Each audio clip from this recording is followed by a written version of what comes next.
You know exactly. It's on the blockchain. As they say in the space, hashtag players gonna play, haters gonna hate, I guess. But first, smash the like button wherever you are and share this content with your crew and beyond, please. Today on the Jackson 5 Crypto Index on the ADMP website, here we go again. Satoshis, Bitcoin maximalists, blockchainers, Lambo kids, crypto poser, cyber hornets, Cardano bros and sis, F movies, stable Tephra, Monero stealth fighter, polka dotters, Afro techies, crypto traders, crypto pan-Africanists, cross-chainers, Salvadorian Libre, cryptocasters, light corners, Solanists, open sources, DeFi crusaders, coders, cryptopreneurs around the globe, rejoice. We started from the bottom, now we're here. As I am just sitting outside of the Grand Arch at the heart of the Paris Financial Center, right after a short visit to Wall Street, New York, though, the Bitcoin price is $28,926 US dollar, down from $47,454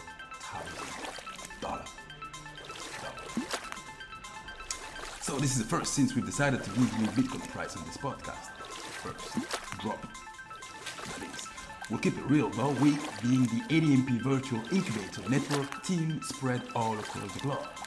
The last look at our data showed us that 28% of ADMPers are actually based in the US of A. 23% are based in France, hence our last two trips there. We also have 3 to 5% of Algerian, Cameroonian, Nigerian, Irish, UK, and German in big numbers. Guten Abend, Freunde. We will also say Mubarak to our Muslim listener if they're still going through fasting, as we sometimes do ourselves by our intermittent fasting, the Steph Curry way. All of this to say, Satoshi's Corner, Season 2, Episode 2.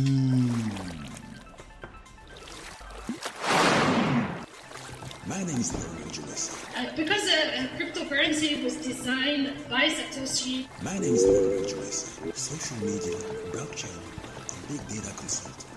The political motive is to bring the power back to the people who use currency as a means of payment. This podcast is a bite-sized summary of a potential conversation to communicate to each other, and there's no doubt in my mind. Physical assets will also be recorded on the blockchain as tokens as well, so... Of a potential conversation with Satoshi Nakamoto, seminal white paper, Bitcoin, a peer-to-peer electronic cash system. The goal of this podcast is to establish the many sources and resources. The tokenization of culture is exactly right. It's the only thing I've been thinking about the whole time, and it's going to be a big fucking deal. The goal of this podcast is to establish the many sources and resources necessary to create, deploy, and optimize blockchain technology ecosystem in order to establish a Bitcoin or blockchain standard for businesses and organizations in the 21st century. Point, of course, as the doom and gloom merchants lose their momentum and the optimists and hopium peddlers gather thought and friends, build new systems and therefore new hope of grand achievements, and before you know it, all of a sudden they can offer a way out and a brighter horizon to their fellow human beings. That's what we intend to do with this podcast. The opium peddlers will in the end win the day. Hopefully. No, that's just a collateral meme there. No pun intended. So okay, yeah, this is the life cycle, of course, we've been going through for decades and centuries as human beings. Something that the Bitcoin game theory principle had understood from day one. Satoshi Nakamoto's protocol is an open gateway for those who want to keep surfing over the crypto happiness wave, now in its latest 3.0 iteration of the NFT persuasion. What does that mean? There is a way out of our current situation, and that implies getting closer to the protocol, the Satoshi protocol that is, and understanding the subtleties and wrinkles behind it all. Most complex digital assets are at first principle level database, Whether you're talking about YouTube, Google, Facebook, the internet itself, right? The blockchain technology are all database. Think about an Excel spreadsheet or a Google sheet, okay? That we can all share. Those databases are built to solve real-life problems that are being faced by human beings and humanoids alike. Take an example. The contract you sign with your landlord has immutable and censorship-resistant features. That means that no one, whether it is the tenant or the landlord, can come after the signing of the contract to change the terms of the contract. The ink has dried, okay? That real-life immutability will help a lawyer or attorney to come and defend the tenant or the landlord if one of those two parties did not fulfill its end of the contract. For example, you have to pay the fix of the month, or come and fix the toilet pipes, etc., etc. Immutability is one thing. Censorship resistance via mathematical hash function is another. But don't worry too much about hashing just yet.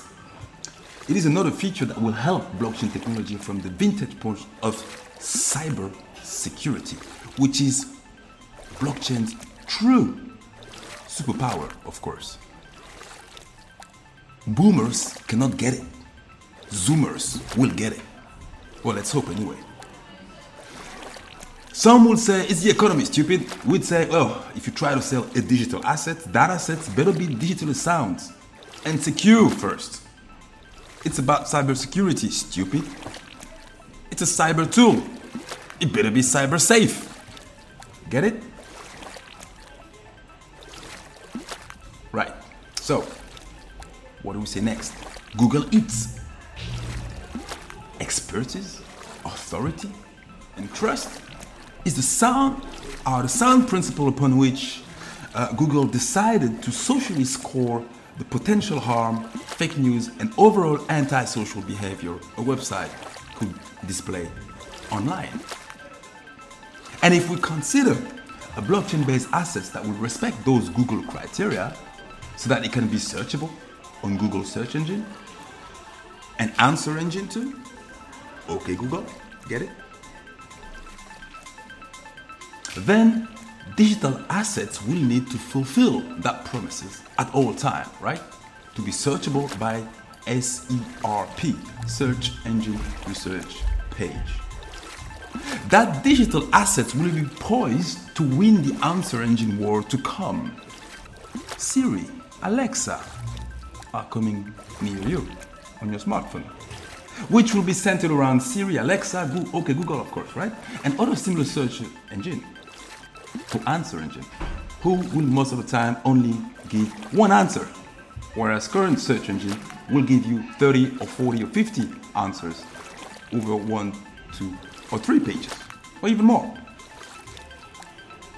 Any digital assets in the coming 21st century, here being a blockchain-based assets, the team in charge of that assets will need to display expertise in the field and the know-how of the blockchain ecosystem.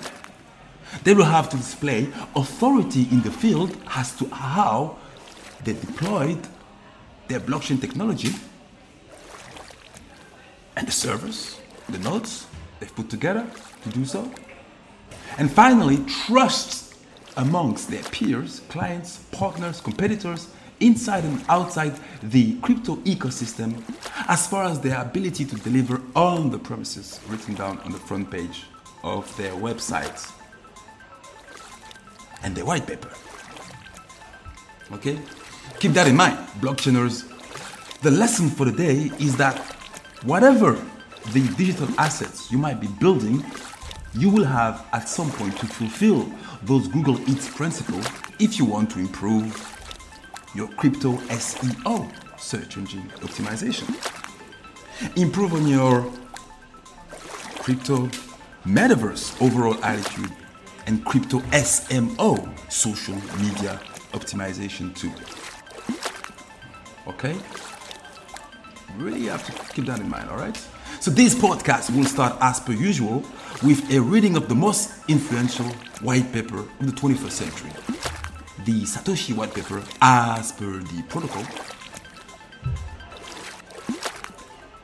Then we will have a look at how we can build great action-led NFT communities. Stay tuned, guys. This is a doozy. We're going hard in the pants.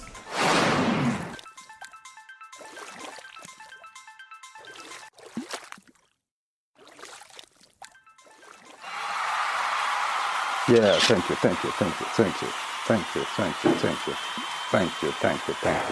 Sit down, be humble. Thank you very much. Thank you. Right, now we're getting to that stage where we're going to that stage where we are reading the Satoshi white paper as per the protocol, of course. Bitcoin, a peer-to-peer electronic cash system by Satoshi Nakamoto. Just as a reminder, the abstract, of course, a purely peer-to-peer version of electronic cash will allow online payment to be sent directly from one party to another without going through a single financial institution. Digital signature provide part of the solution, but the main benefits are lost if a trusted third party is still required to prevent double spending. We propose a solution to the double spending problem using a peer-to-peer network, where the network timestamps transactions by hashing them into an ongoing chain of hash-based proof of work, forming a record that cannot be changed without redoing the proof of work. The rest is history. Of course, you can keep reading the protocol for your own pleasure. Then we saw number 1 was introduction, then number 2 transaction. If you remember, we had to look at owners, owners 1, owners 2, owners 3, public keys, hash, signature, and private keys, right? The whole interaction between the public key and the private key, that was transaction. Then 3, of course, were timestamp server, which is extremely important because now all the transactions are now being precisely dated within the system, okay? So, and then, of course, number 4 was proof of work, which is the key to understand how the energy consumption of the blockchain ecosystem is actually happening. It's via that process that we call proof of work. Right? To implement a distributed timestamp server on a peer-to-peer basis, we will need to use a proof of work system similar to Adam's back hash cache. Okay, the hash cache that was used actually for emails. Okay, so that's how fundamental the blockchain technology is. It's actually using concepts from the email technology. Okay, so that's why it's going to stay with us for a long time. Think about the power of email right now. Do you know any business, any organization, any individuals that doesn't have an email today? All right, so think about it, okay? So now number 5, network, okay? And if you remember, we had steps to run the network, which were new transaction had to be broadcast to all nodes. Each node had to collect new transaction into a block. Each node works on finding a difficult proof of work for its block. And then number 4, you had when a node finds a proof of work, it broadcasts the blocks to all nodes. And then number 5, you had nodes accept the block only if all transactions in it are valid and not already spent, right? So it verifies that the transactions are not already spent. And then, of course, the nodes express their acceptance of the block by working on creating the next block in the chain using the hash of the accepted block as the previous hash. That's would be proof of consensus, okay? That's the actual physical proof of consensus, if there is such a thing as physicality with a very virtual machine, of course. So that's network. Number 6 was, of course, incentive, okay? So if you remember, it was by convention, the first transaction in the block is a special transaction that starts a new coin owned by the creator of the block. This adds an incentive for nodes to support the networks and provide a way to initially distribute coins into circulation, since there is no central authority to issue them, right? So the steady addition of a constant amount of new coins is analogous to gold miner expanding resources to add gold to circulation, okay? So in our case, it is CPU times and electricity that is expanded, right? Because we expand electricity, because we expand energy, we get to a point where the network has to expand energy in order to exist, which is akin to what gold miners do, right? The gold miner have to expand energy. They have to dig into the ground in order to extract the gold. All right, so they have to do work. The work justifies then the value of the gold at a later stage. So, which is why a lot of the old coins that do not have proof of works still have an element of total virtuality and not correlated assets to anything. Okay, there are assets that are not correlated to anything that has value. There isn't work, no, there isn't a currency or a physical assets backing their claim. So therefore, they will always have a problem of legitimacy. However, that doesn't mean that the technology and the concept they're using are not useful for the ecosystem, for the blockchain ecosystem at large. But still, the fact that there is no proof of work means that they are valueless assets. They're just digital assets that you can create at will. Okay, now of course, number 7, which was reclaiming disk space. Now, here we go. Number 7, reclaiming disk space. Once the latest transaction in a coin is buried under enough blocks, the spent transactions before it can be discarded to save disk space. So the spent transaction before it can be discarded to save disk space, okay? To facilitate this without breaking the block's hash, which would be dangerous, of course, transactions are hashed in a Merkle tree, with only the root included in the block's hash. Okay, only the root will be included in the block's hash. All blocks can then be compacted by stubbing off branches of the tree. The interior hashes do not need to be stored. Okay? So what does that mean? A block header with no transaction will be about 80 bytes. If we suppose blocks are generated every 10 minutes, that's 80 bytes times 6. Okay, for an hour, times 24 for the 24 hours in a day, times 365 for the 365 days in a year. That's 4.2 megabytes per year. With computer system typically selling with 2 gigabytes of RAM as of 2008 and Moore's law predicting current growth of 1.2 gigabytes per year, storage should not be a problem even if the block headers must be kept in memory. Okay? So that's the end of the paragraph there. But we're going to look now at the actual graph, if you don't mind. So when we look at the graphic, what do we have? At the bottom of the graphic, you have transaction 0, transaction 1, transaction 2, and transaction 3. So now you're going to couple the transaction 0 is being funneled into hash 0. Transaction 1 is being funneled into hash 1. Now, and then of course, you're going to do a hash of 0 and 1. Okay? Same on the other side. You're going to have transaction 2 and transaction 3. Transaction 2 is funneled into hash 2. Transaction 3 is funneled into hash 3. And then at some point, you're going to do a hash of 2 and 3. Okay? Then the next image, now, all right? After pruning transaction 02 from the block, what happens is, all right, you're still going to have, you don't have any more transaction 0 and transaction 1. All you have left is the hash of 0 and 1. Okay? And of course, as you progress forwards, now you don't have transaction 2 anymore. All you have left is the hash 2 and then hash 3 and transaction 3 that is still alive, right? And all are being funneled into hash 2, 3, okay? And it goes into a block now, and what do you have inside the block? You have the root hash of hash 0 and hash 2, 3. You have the previous hash, of course, from the previous block, and you have the nonce, okay? So we'll explain later what a nonce is, of course, right?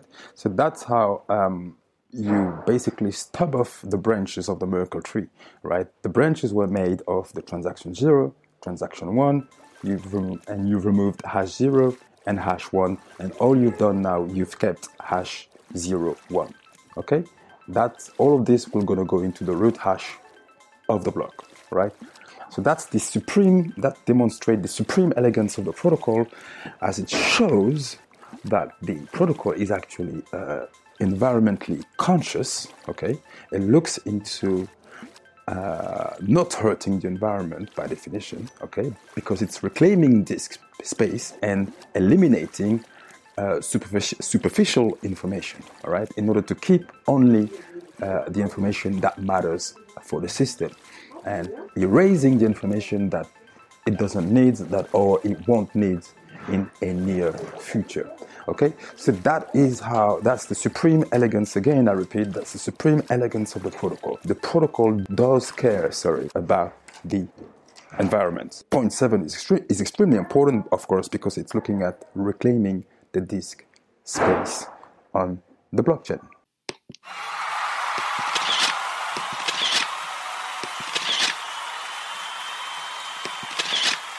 Sit down. Thank you. Come on, sit down. Thank you.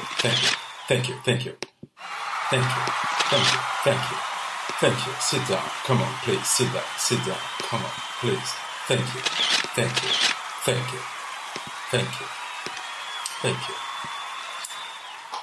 So, this is the part where we go back to the concepts that we've talked about whilst reading the white paper as per the protocol, of course, and we try to explain them and explore them a bit further. So, today, what is a Merkle tree?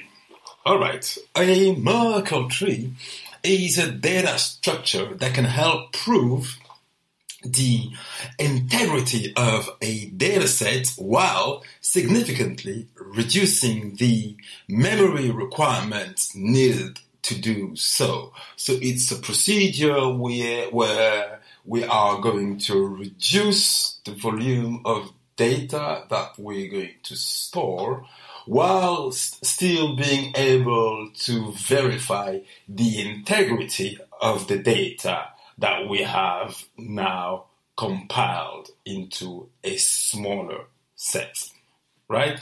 Or compressed into a smaller set, okay? So this utility is achieved via one-way hash functions that merge layers of data into a singular Merkle root capable of validating all the data contained in the associated Merkle tree. The Merkle tree data architecture is a key component of public blockchains and is used in peer-to-peer networks such as file sharing application, Bitcoin, and other decentralized blockchains. So, where does that come from, the actual name? Merkle tree. Okay, so you get the concept, okay? We reduce a huge data set into a smaller data set whilst still being able to verify the origin of the smaller data sets, right? It's deriving from the bigger data set, okay? Get it?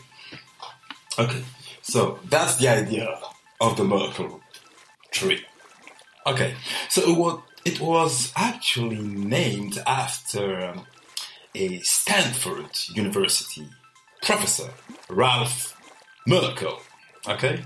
So you had, of course, the Merkle trees, and then the roots, which is the transformation of the tree into a root. So you go from a Merkle tree to a Merkle root. Still makes sense? Okay. Basically, it was proposed as a new data verification process in his 1979 paper, a certified digital signature. So he would basically use mathematical one-way hash functions, okay?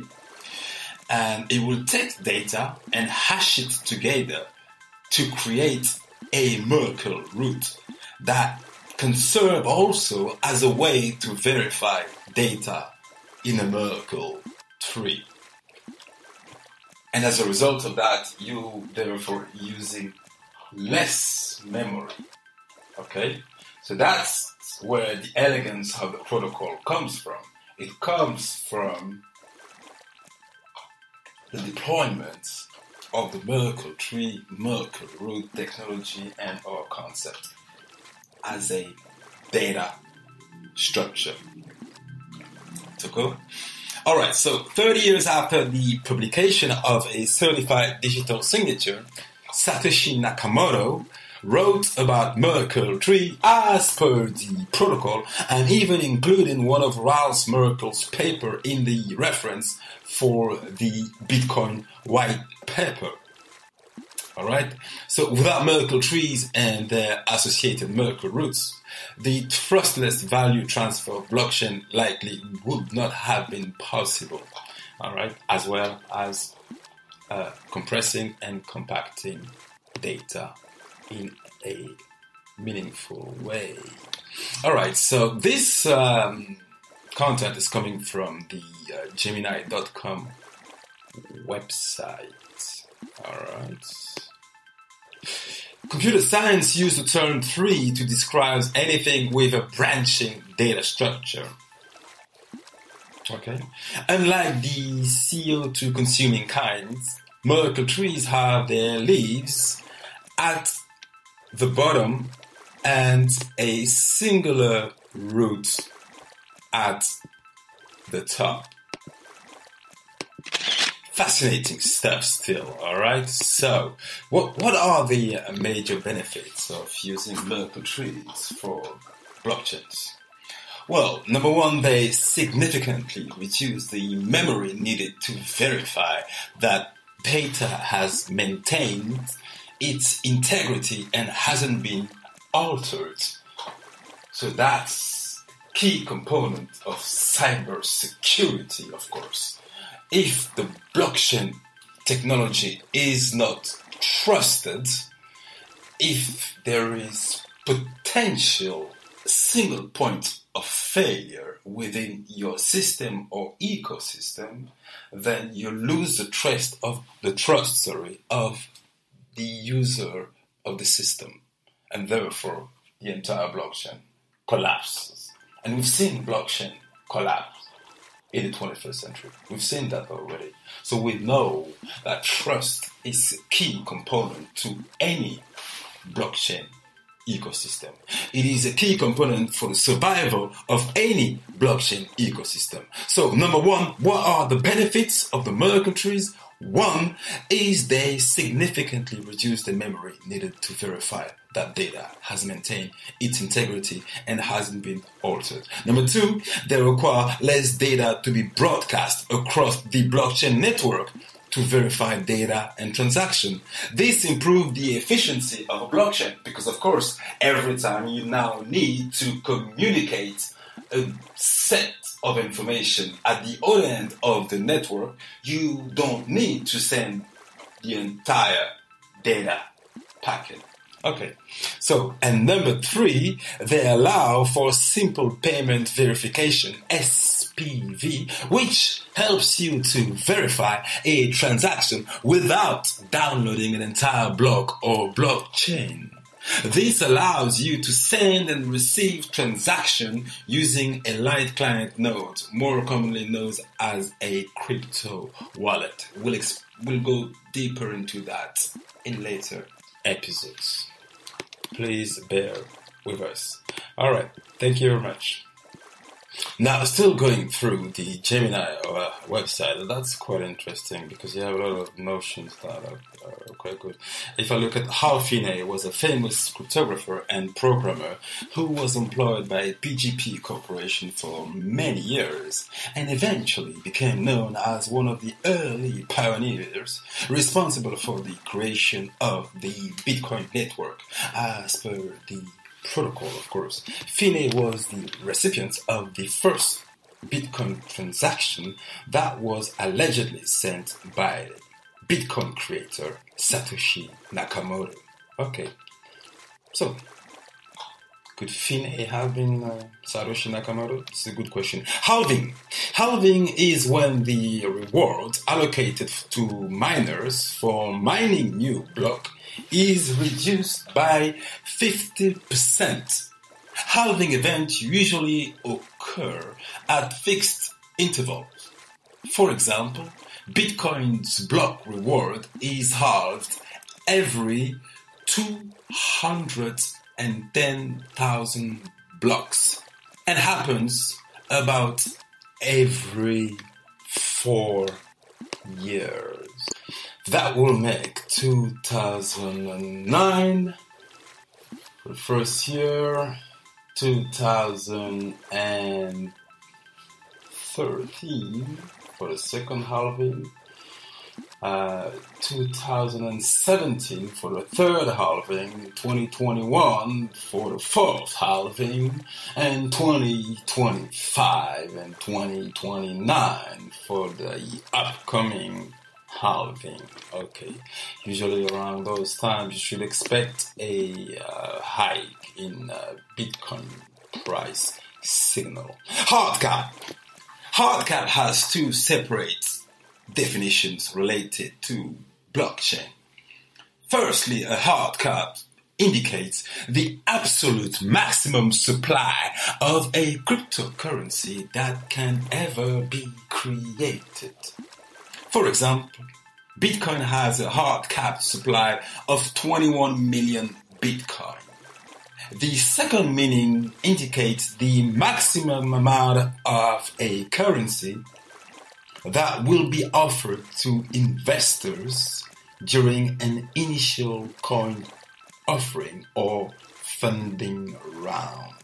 For example, a new blockchain project raising funds may impose a hard cap of 100 million tokens to be initially sold, meaning that only 100 million tokens can be sold during the ICO, initial coin offering.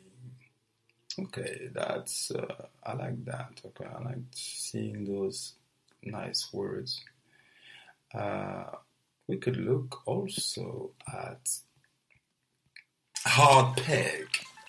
A hard peg is a specific type of exchange rate model that is applied to a currency in order to maintain its value relative to a reserve currency or basket of currencies. As they relate to blockchain, a hard peg is usually applied to stablecoin to maintain their peg to a fiat currency, USDT, like the US dollar, and typically do not allow for much flexibility to deal with economic shocks and fluctuation.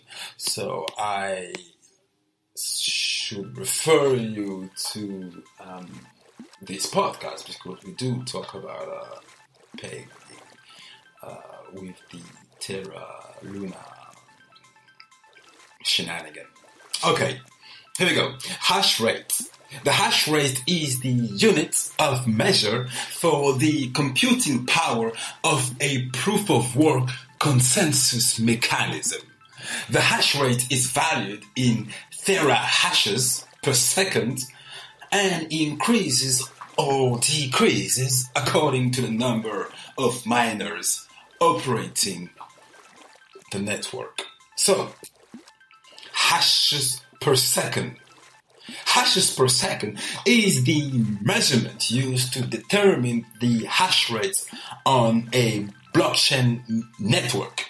These measurements calculate the number of double SHA-256, which is blockchain protocol, computation performed on the Bitcoin blockchain network per second to facilitate cryptocurrency mining. So let's look at hashing now.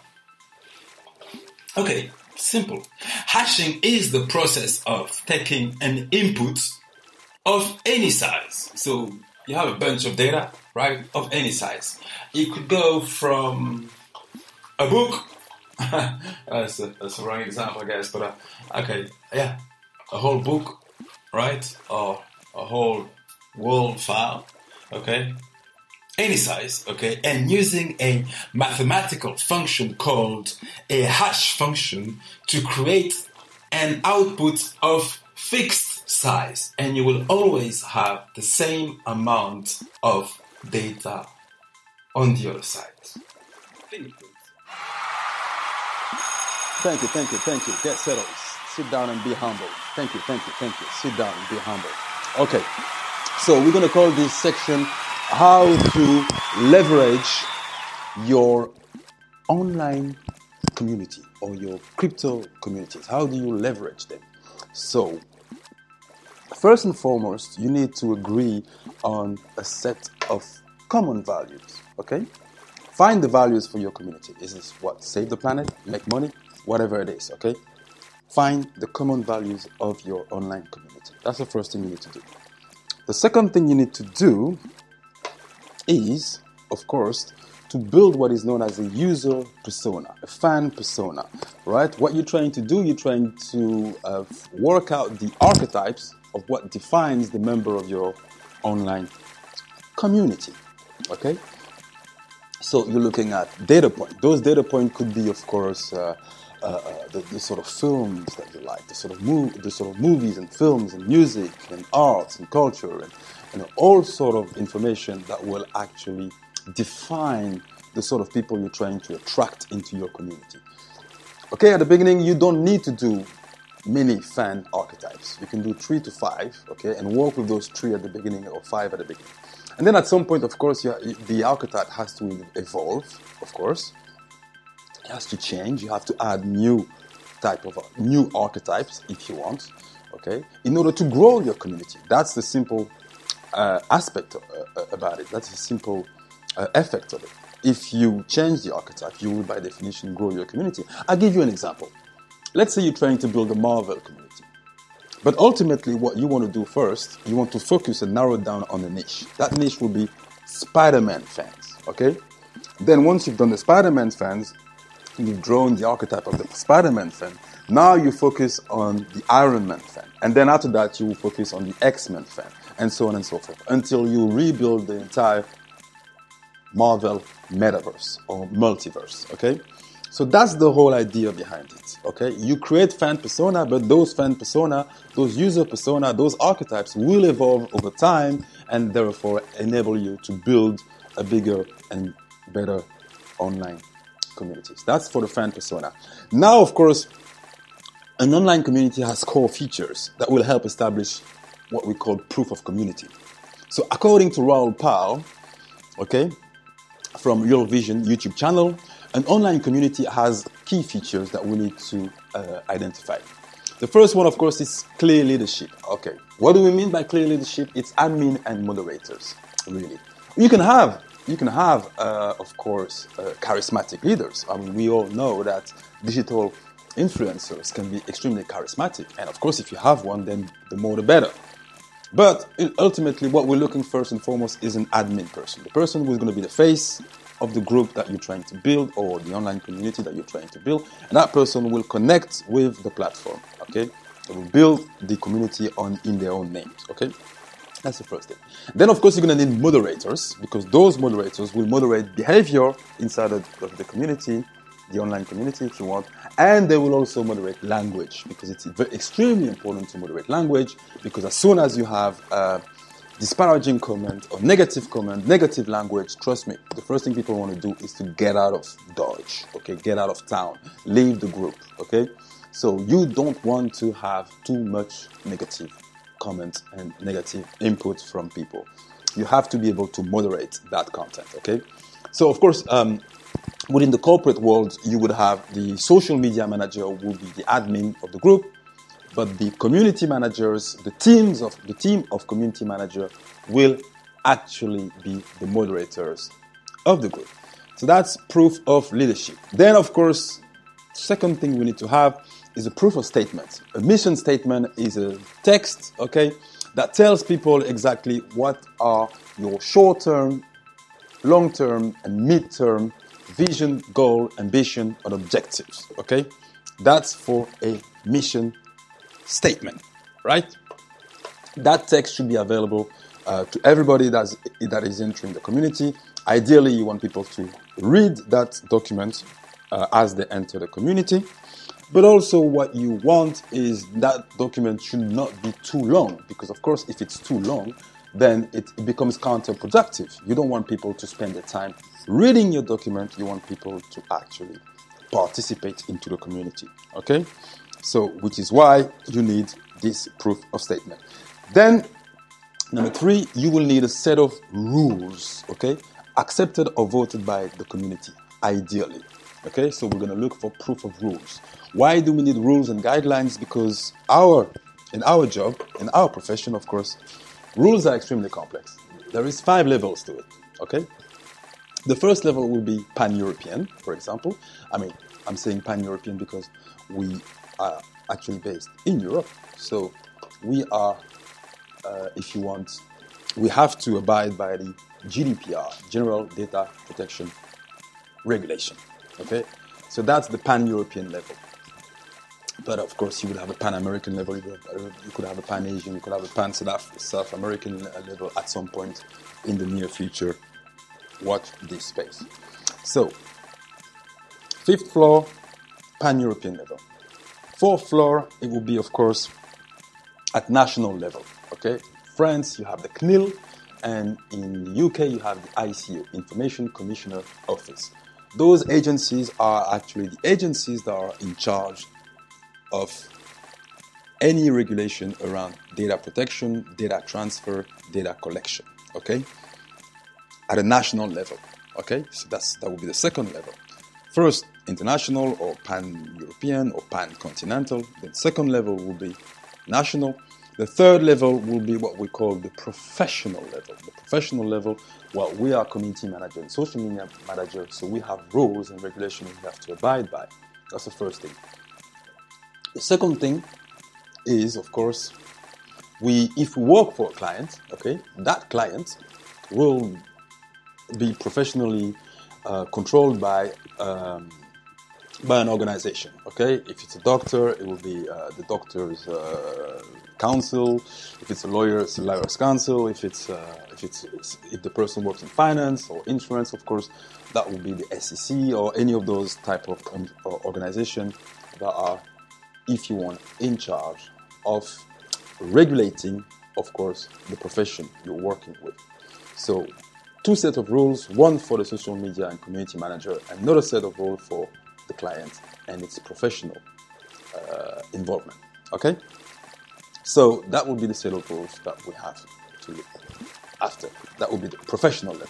Now we go down another floor and we bring it to the platform level.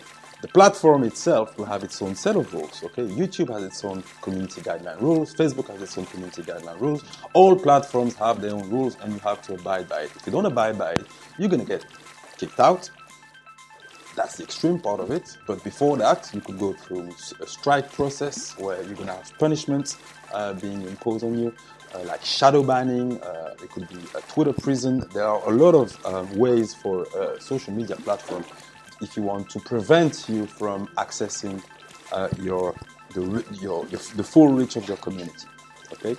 Before they actually strike you out of the platform. So if you don't follow the YouTube rules or Facebook rules or Twitter rules, then what's going to happen is you are going to be kicked out, okay? So that will be the 4th level. And then the 5th level it will be, of course, the rule of the actual online community itself, okay? So the community will have to decide and vote on its own rules.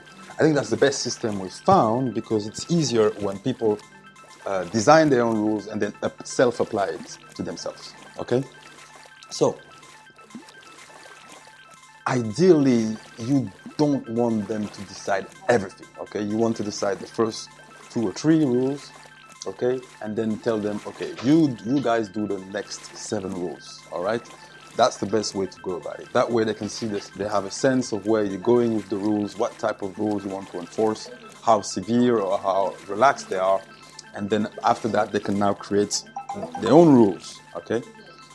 Without you, okay? And then vote it themselves and then self-impose it. So that's perfect. That's a perfect setup, okay? Right. So those are the 5 levels as far as rules are concerned that we need to take into account whenever we're creating or assessing rules in social media platform. Then, of course, we're going to look for proof of values or proof of culture, which are paramount to assess the durability of that community. Of course, you want to have meme, gifs, social dance, all sort of things going on between people. And also, you want to make sure that there is a lot of commerce between people. What we mean by commerce is exchanges. Whether they're exchanging words, whether they're exchanging gifts, email, PDF, money, t-shirt, whatever it is, you want people to exchange things between themselves. The more they exchange things between themselves, the stronger the community is. So you want to foster that, okay? You want to help them do that. And at some point, you're going to need to activate also your users and actually go into the DM and tell them, hey, listen, you haven't posted in the last 3 days or the last 3 months. Won't you like to post something today for us? That would be great. That would be grand. The community will appreciate it. That's something you can do. DM people to activate those. And sometimes you actually create the content yourself and post it for them. All right? I mean, not post it for them, but give them the link so that they can post inside the community. Okay? So you have to really activate them, push them, nudge them towards posting.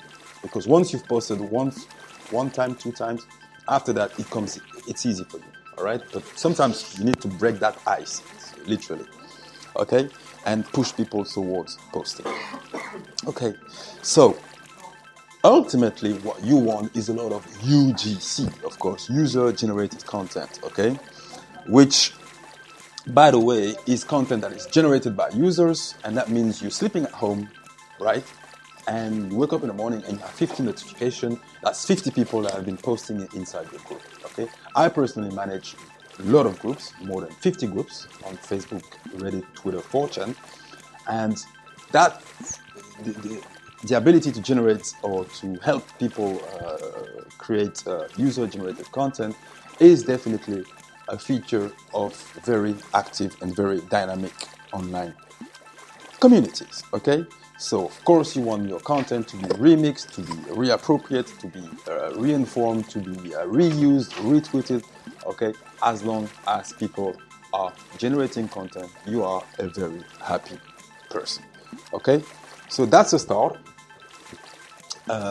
Next episode will, of course, focus also on those aspects, all right? We'll keep on giving you more tips as to how you can build an action-led online community, and mostly online crypto communities, for whether it's for DAO, decentralized autonomous organization, or whether it's for an NFT on your Discord, and how you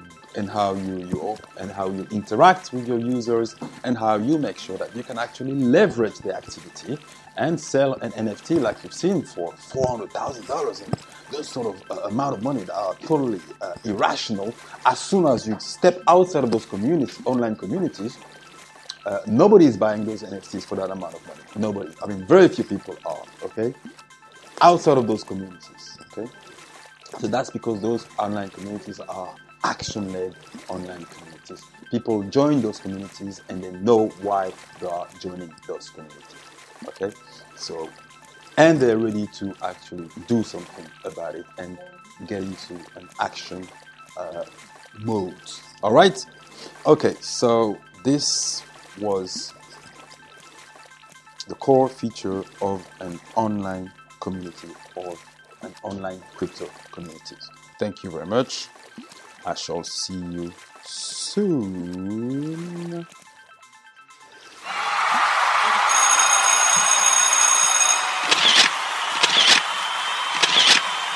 Yes, thank you.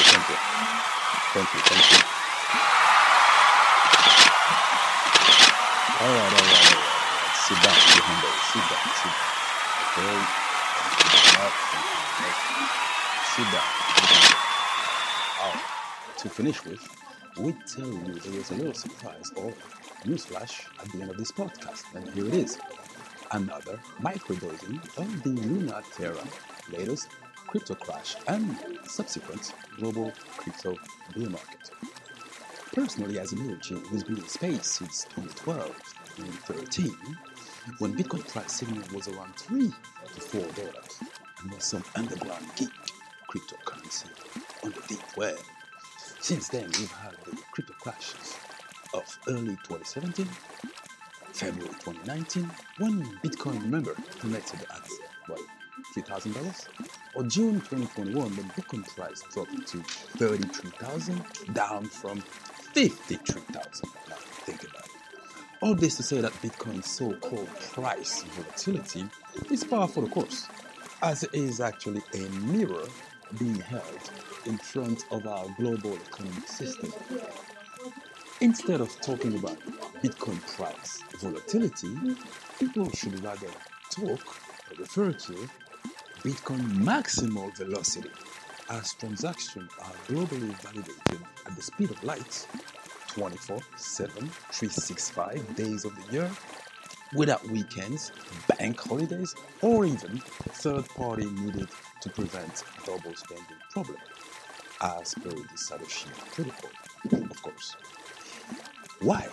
Well, why? Bitcoin is the soundest digital asset ever minted or created. Okay? And it is a young asset surrounded by hostile regulators, declining global economy, who's going through its own turmoil as we speak. So why do you expect Bitcoin not to reflect the global economic volatility that it is actually being surrounded by in the first place? Remember, it is during those bear markets that resets are being made. Think about the unregulated crypto ICOs, which were downsized and mostly kicked out of the ecosystem after the 2017 crypto crash, for example. It is during that same bear market that usually new products are being built, and also crypto thinking get enhanced. I mean, look at Salvador right now, or Central African Republic in Africa. Okay,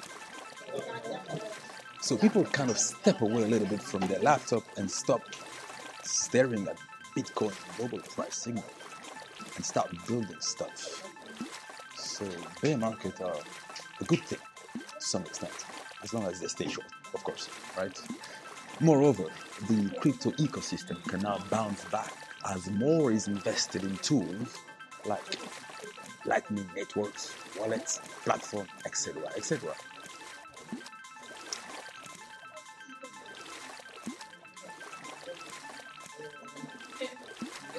Yes, during the bear market, less cash is invested in speculative vehicles, usually until the next bull or boom market and the creation of new, unregulated blockchain-based assets like NFTs, smart contracts, the whole DeFi ecosystem or decentralized finance, etc., etc.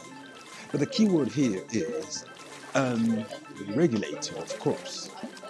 Lack of government oversight, lack of real digital and crypto strategy, baseless fear of digital pollution, lack of digital know-how within the same government is and will always be a problem for a while. It is a problem as we are going through a global digital transition where users and customs are going faster than regulators who still rely on paper-based systems as they used to do in the 20th century to regulate 21st century techno-cultural industry like crypto, or even social media overall, Facebook or Twitter and so on and so forth, which are literally circulating at the speed of light, 24/7, 365 days of the year. Those systems therefore request computer-based law-making system to upgrade and update as the technology is evolving.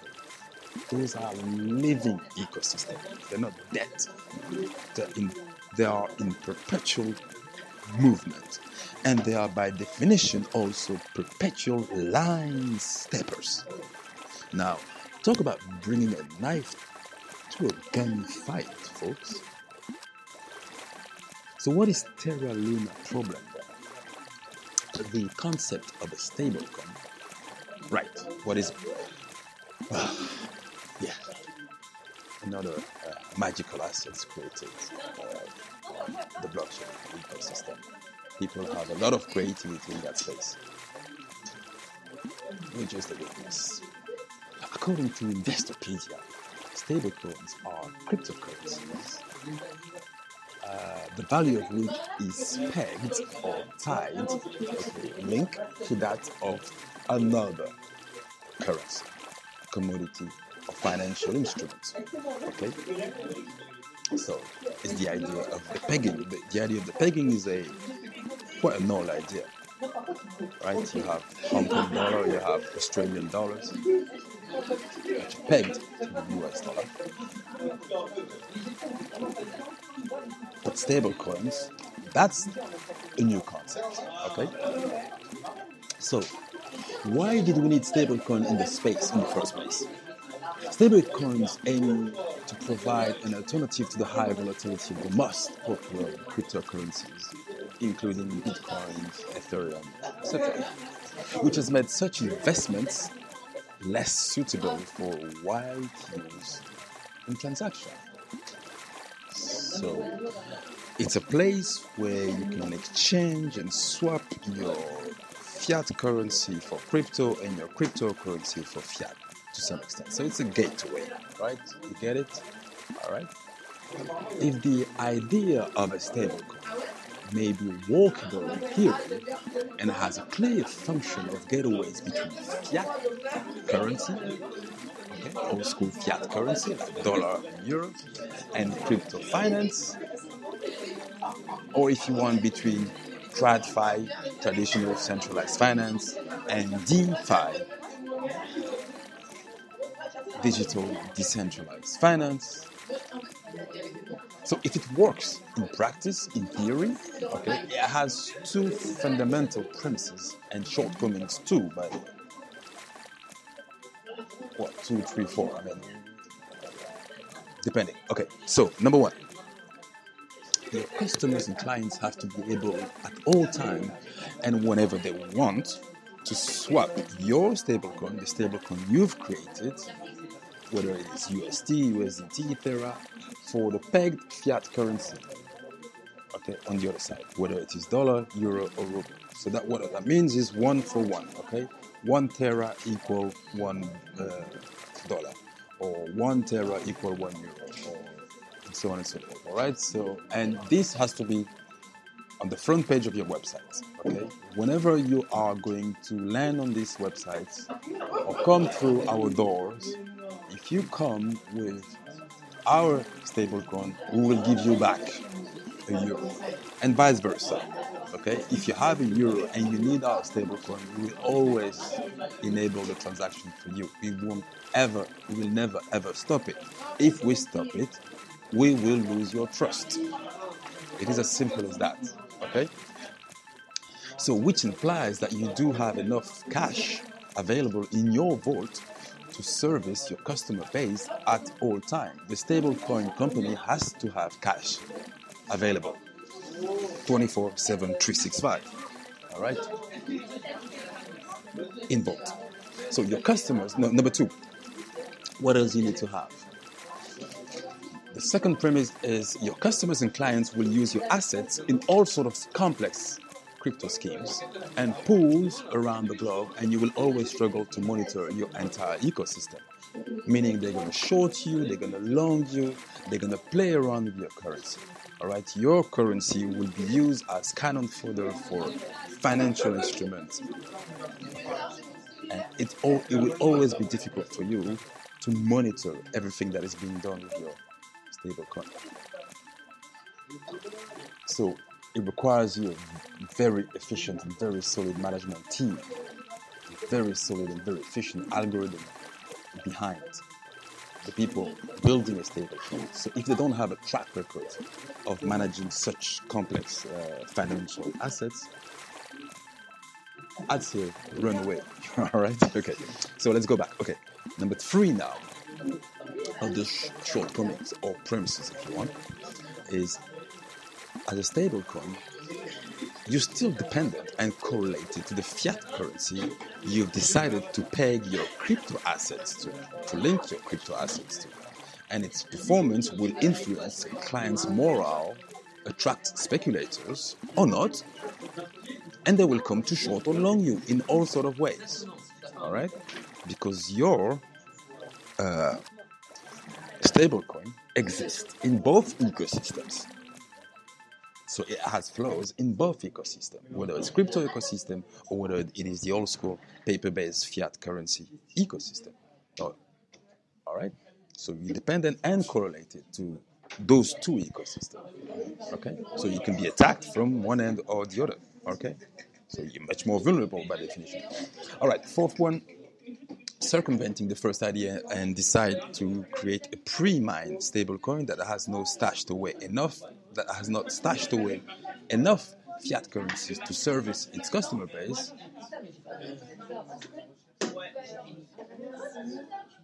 terra-luna decided to bet rather on an algorithm to manage the complex equilibrium between offer and demand, to keep its stablecoin price of 1 to 1 or $1 equal 1 terra or €1 equal 1 terra. And this requires, of course, complex calculation to keep your pool of investors and customers base happy and in trust with your system. Okay, so Terra decided not to go the old school way of stablecoin, which requires you to, let's say, if you mint out 1 million stablecoin of 1 Terra equal $1, then you need to have in your vault $1 million. Okay, makes sense. You can't have more stablecoins out there than you have actual cash, unless, and that's the premise of terra-luna, unless you have an algorithm that will actually manage the complexity of all of it. And you will still have some cash in your vault, but that cash will be, if you want, supplied by a pool of investors. Okay, that's the choice that Terra did. All right, having not the entire $1 million, but using some money, a percentage of that $1 million, let's say 10%, or let's say $100,000, all right, and protecting itself or shielding itself from speculators and attacks by using a complex algorithm to manage the whole system. Okay, so that's what they did. All right. Okay. I think we can all agree it's risky terrain, isn't it? Okay. Risky terrain. Definitely risky. Risky terrain, isn't it? Risky terrain, isn't it? Terra was algorithmic based and used complex program to keep a small pool of so-called whales who had stacked Bitcoin and Ethereum within a pool, all right? Thus enabling a proof-of-stake protocol to help terra-luna gain some credibility. In other words, do-kwon, the CEO of terra-luna, was saying to the world as he designed his complex scheme, we are algorithmic based, but we have a pool of premium investors too, or whales, that are guaranteeing some of the trade on our platform. It could work, as long as the whales, or massive stakeholders of coins within the pool, do cooperate, for sure. And it did from its inception by computer scientists Daniel Shin and do-kwon in 2018. terra-luna, a group of 15 e-commerce platforms in Asia and Singapore, incubated the promising crypto outfit. They incubated the company and its development was safeguarded by the Luna Foundation, a Singapore not-for-profit organization, with crypto giants Binance Labs being one of the 7 board members. 47 million was raised through ICO, initial coin offering, now mostly illegal throughout the world, by the way, those ICOs. They still happen in some underground ways, but underground. 47 million raised in 2018. That's a lot of money, alright? Serious people, like I said. Terra mainnet was able to go live in April 2019, and the blockchain was created using Cosmos SDK, or Software Development Kit. Thousands of transactions per second can therefore go through its system. That's quite a good system.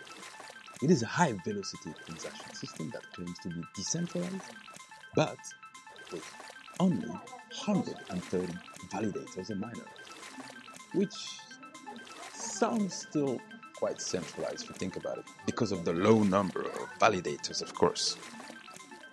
Now, for your benchmarking, participants to Ethereum will rely on a network of 230,000 validators, as long as you stake 32 ETH or Ethereum. At the time of this writing, that's only equal roughly $100,000. So the system, the Ethereum system, will randomly choose validators to create new blocks, and they will be responsible for checking and confirming blocks they do not make. Bitcoin.org website had more than 100,000 running nodes for the Bitcoin blockchain in 2019 already, for example. Now, Terra wanted to be the ecosystem of decentralized stablecoin. Okay? Using various decentralized digital currency, and the application will be built on Terra's blockchain.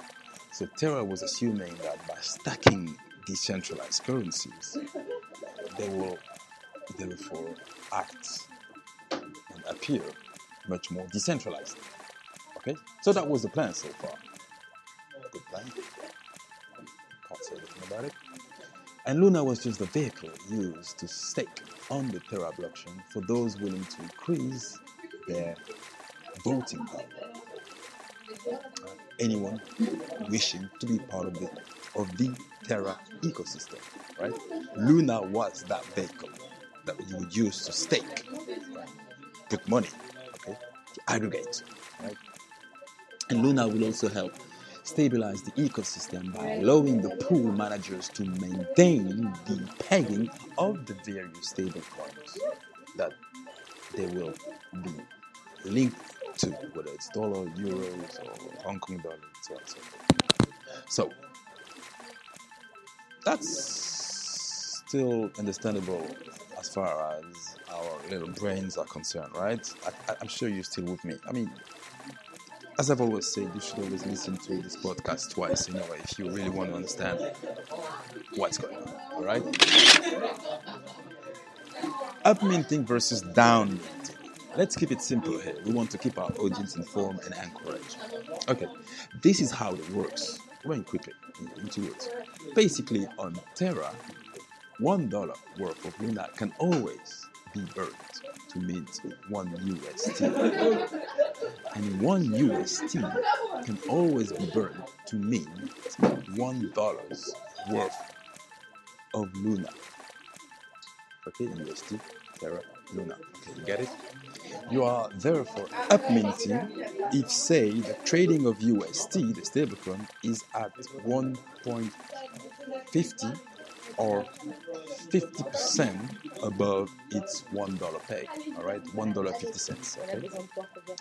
A Luna holder can then burn $1 worth of Luna to mint 1.5 UST and then sell the minted UST for another stablecoin, right? So your Luna is a trusted third party there, all right, if you want, but within the same ecosystem. That's why it's interesting. So you just made a profit of a little less than 50 cents once you've paid all gas and transaction fees. However, if there are enough Luna holders or Luna coin holders, as it is the case for the Bitcoin core ecosystem, then speculative move will have way less impact by definition. You could also, if you can upmint, you could downmint, all right? And if you downmint, therefore you are shorting the asset to some extent. If, say, the trading of UST, the stablecoin, is at $0.9 or 10% below its $1 peg, a Luna holder can then burn $1 worth of Luna to mint 0.9 UST and then sell the minted UST for another stablecoin. Presented like this doesn't sound like, okay, where is the money? Where's the trick? And I get your question. But of course, you have to realize that if you're not dealing in hundreds of dollars or thousands of dollars, you're using millions, okay? So now those profits can escalate very fast. I think you understand that now, all right? If you're using $1 million in our first case, then you end up with $1.5 million. If you're using $1 million in our second case, you end up with $900,000, right? So this is how you have to look at the scale of what they're trying to do there, all right? Okay? I try to keep it simple. Bear with me, okay? Please bear with me. So, what does it take for the whales to stop cooperating? Wars, multiple crashes of fiat currencies globally, commodity price inflation, all those jitters on a global scale can heavily influence market movers and shakers.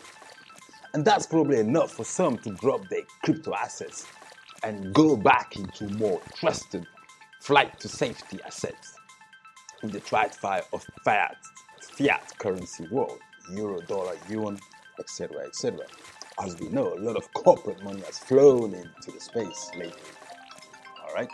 So, therefore, a lot of that corporate money will fly out of the space as soon as there is, of course, as we say,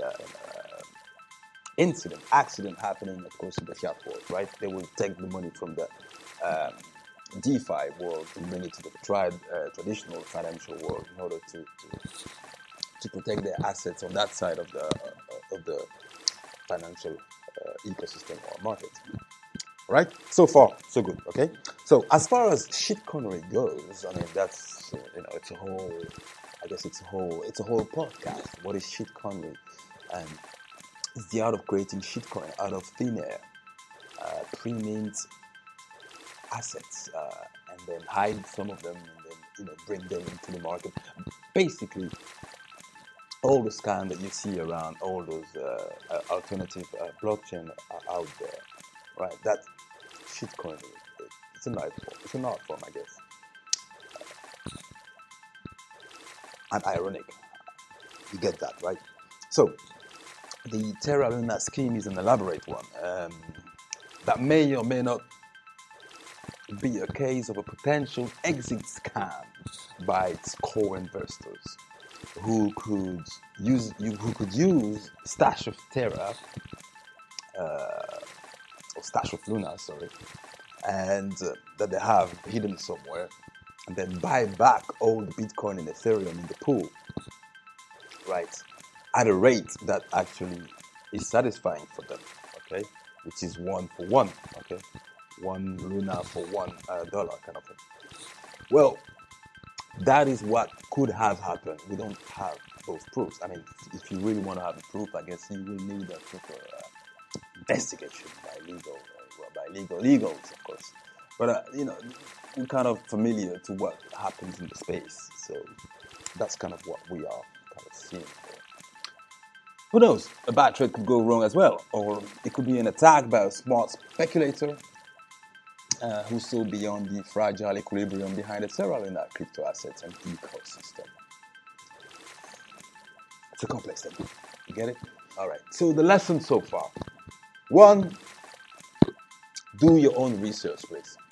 You will get hurt. The space will hurt you at some point. And the best way to protect yourself against that potential hurt is to do your own research. Number 2, talk to experts like us, like me, all right, like ADMP virtual incubator. That's what we do on a day-to-day basis. We are dealing with crypto assets, crypto startups, crypto tools.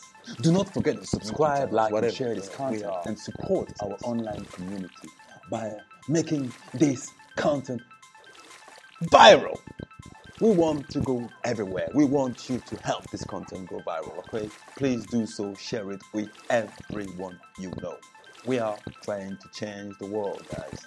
That's the ambition, okay? Or at least the crypto world.